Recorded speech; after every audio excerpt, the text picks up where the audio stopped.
Paano gumawa ng stone farm sa Minecraft? Una, maglagay ng 6 na smooth stone block. At ganoon din sa kabila. Susunod, lagyan ito ng piston na 6 din. At sa gilid ng piston, lagyan ng 2 block pangharang. Tapos lagyan ng block sa taas ng piston, ganyan. Pati din pala sa likod, lagyan natin. At lagyan mo ng parang pao, ng parang ganyan sa ginagawa ko.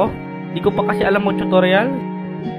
Tapos lagyan ng tubig ang kada piston. Yan. Tapos mag-place ng 3 blocks. Tapos yan, pahaba din.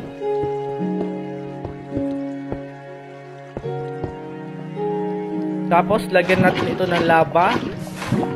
Kada block lagyan ng lava, ganyan. Tapos tanggalin mo sa gilid, pampapangit ang design.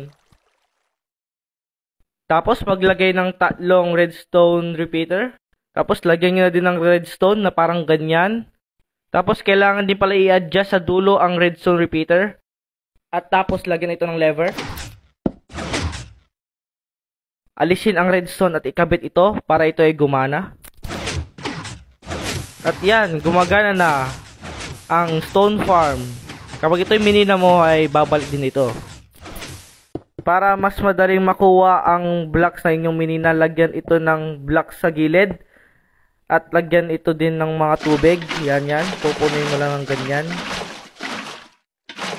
Salamat sa panonood ng aking video. Merry Christmas and Happy New Year sa lahat.